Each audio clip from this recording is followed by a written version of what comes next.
On August 17, 1966, at 3 p.m., two men entered a small bar near Rio de Janeiro, Brazil, dressed in neat suits.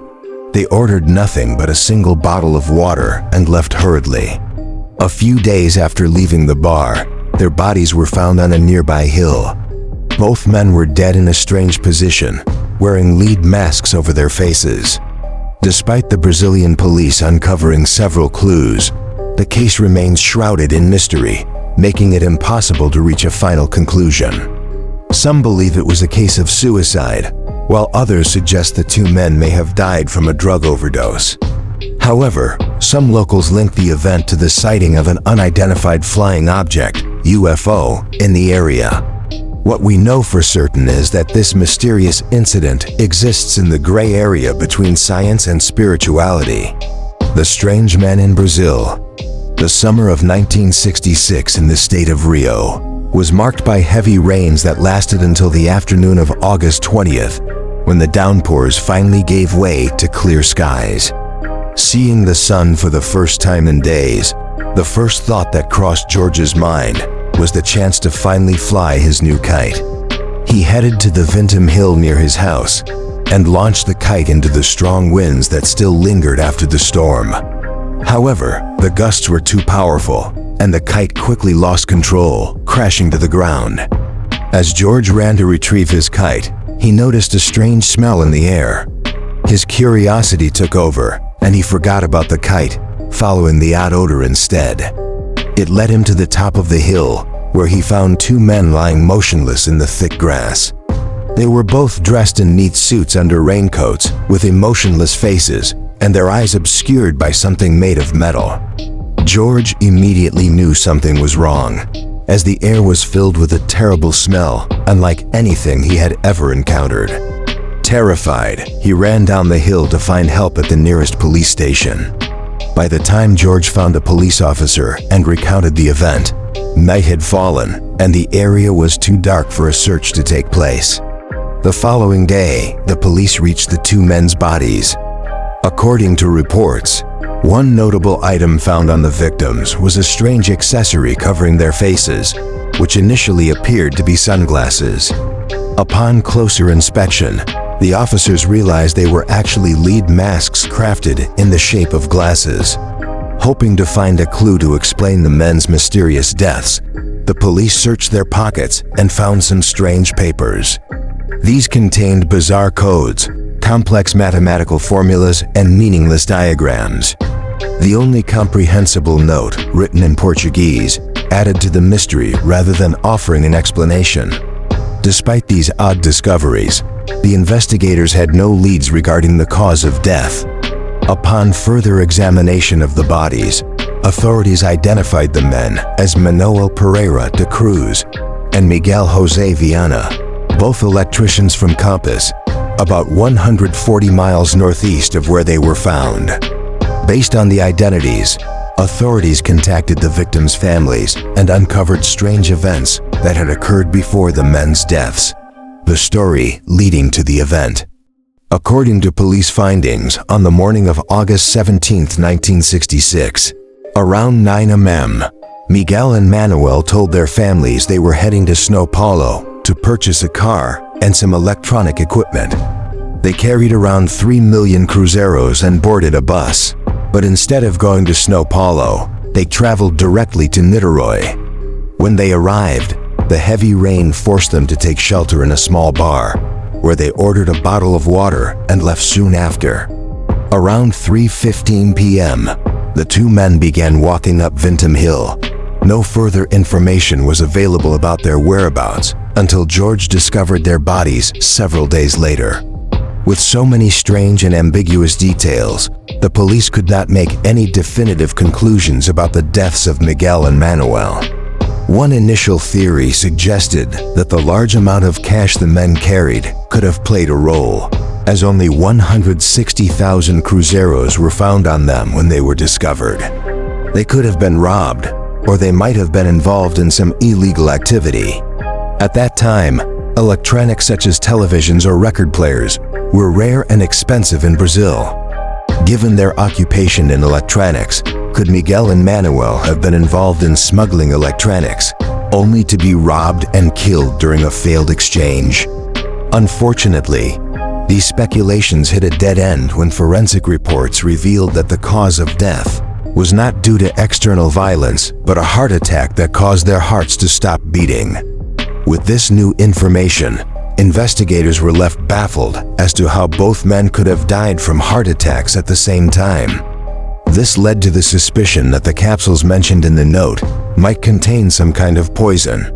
Investigators requested a second autopsy to check for toxins, but due to the advanced decomposition of the bodies, no evidence could be found. The case seemed to have reached another dead end until nearly a week later, on August 25th, when a new clue emerged.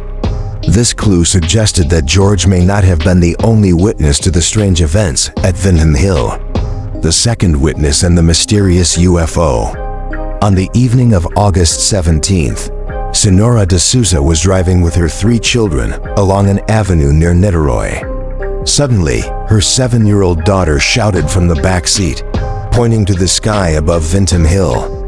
Looking where her daughter pointed, Senora noticed something strange and decided to stop the car for a better look.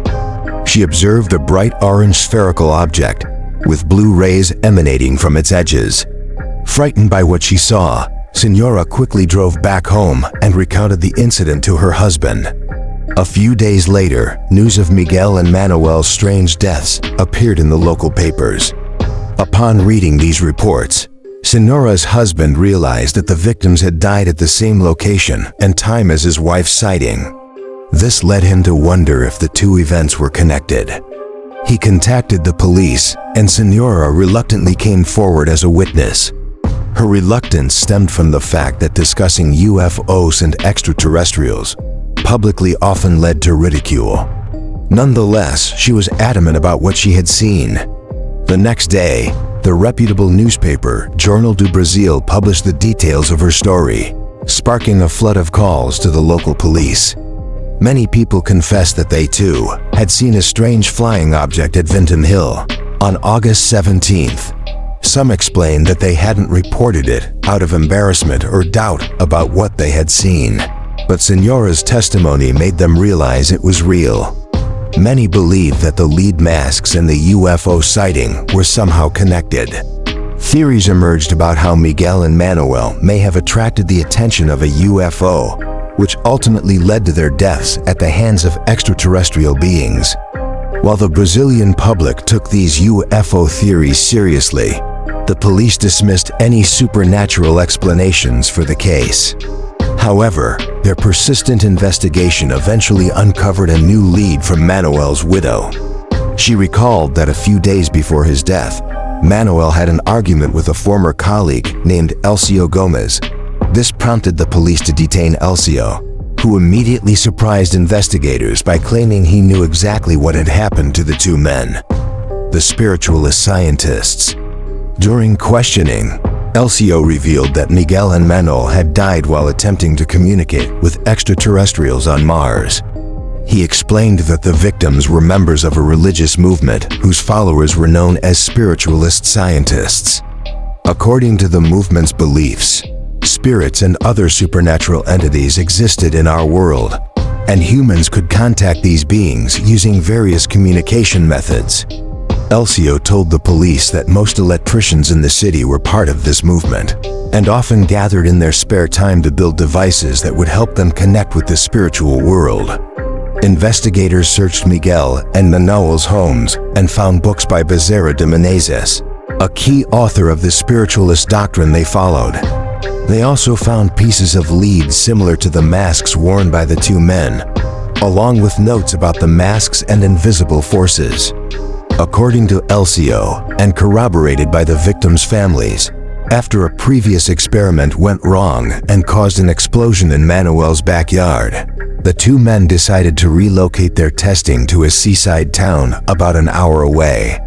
Elcio claimed that when they arrived and began transmitting signals using their electronic devices, a strange, brightly colored sphere appeared on the shore, similar to what Senora had seen.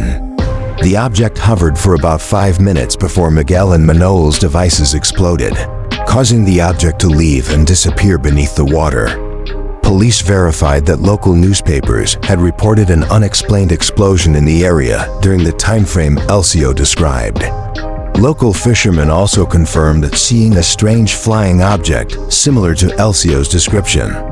Elcio added that, a few months after this incident, Miguel told his family he needed to conduct an important experiment, while Manoel mentioned to a friend that he was about to complete his final test. These conversations took place shortly before the fateful trip that led to their deaths. Despite Elcio's claims, the police were left confused, once again drawn into bizarre theories of UFOs and the supernatural.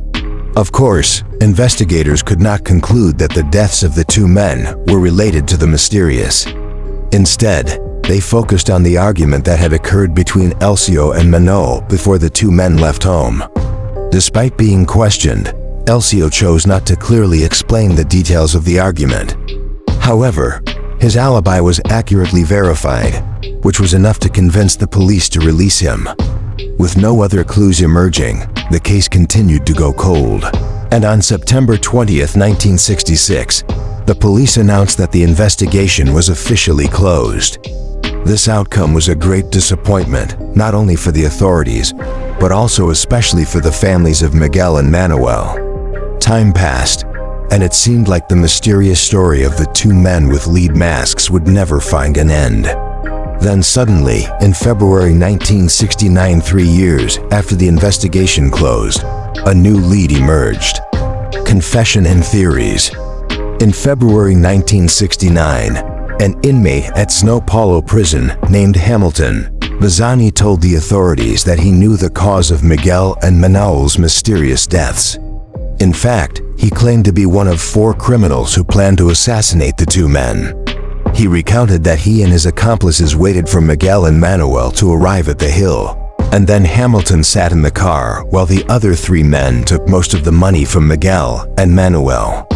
They then forced the men to swallow poison pills they had brought with them. Unfortunately, there was no way to confirm Hamilton's story, and the police found many inconsistencies in his account. For instance, when asked about the location where the bodies were found, Hamilton admitted that he and his accomplices had left the men on a mountain, not on Vintim Hill as the facts suggested. He also could not explain why Miguel and Manoel were wearing lead masks or the strange notes found in the victims' pockets. Furthermore, the police discovered that Hamilton was seeking to be transferred to a prison with better facilities, and helping solve a high-profile case could be a strong motivation for this. The more the police investigated Hamilton's story, the more they doubted the inconsistencies and decided to drop the lead, removing Hamilton from the list of suspects. However, for the media, the only new lead after years in a case full of mystery was a juicy story to write about. Many newspapers reported the case and reignited debates about the cause of the two men's deaths. People continued to revisit Elcio Gomez's account of the mysterious flying object. Proponents of the extraterrestrial hypothesis suggested that the lead masks might have been a type of radiation shield to protect their eyes from an alien spacecraft. However, it is important to remember that Miguel and Manoel did not die from radiation poisoning, and their bodies showed no signs of exposure. Another hypothesis, supported by many, explained the strange flying object as a rare natural phenomenon known as ball lightning. This term refers to glowing spherical objects that can be blue or orange and emit lightning around them. In ideal conditions, a ball lightning can float in the air, unaffected by strong winds. It often appears during thunderstorms and can explode, causing death to those nearby when the explosion occurs.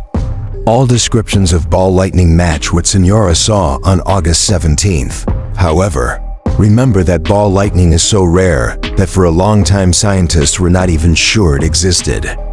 Given that Miguel and Manoel went to Vintim Hill on a stormy day, could it be that they encountered this mysterious natural phenomenon?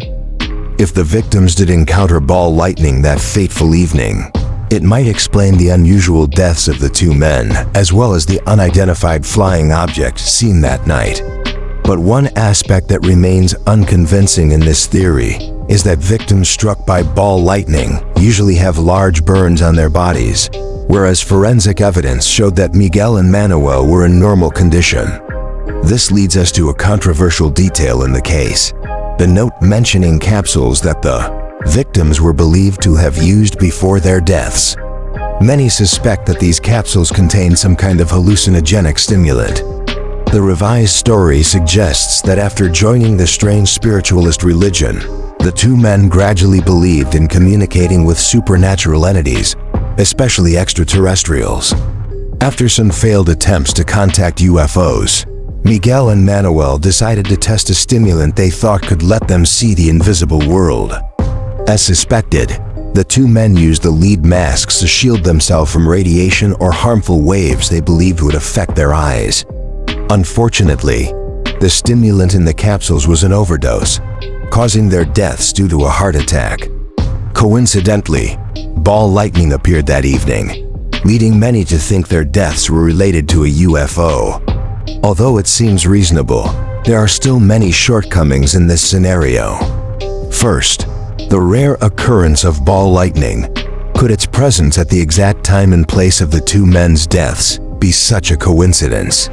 Second, what happened to the money the victims were carrying? If the two men were robbed, why did the robbers not take all the money and leave behind 160,000 cruzeros? As the case is old and evidence has become murky over time, no official conclusion was ever provided by the authorities. Thus, discussions continue about whether the case is evidence of extraterrestrial forces or if Miguel and Manoel's deaths were merely an unfortunate accident in their attempt to test their limits.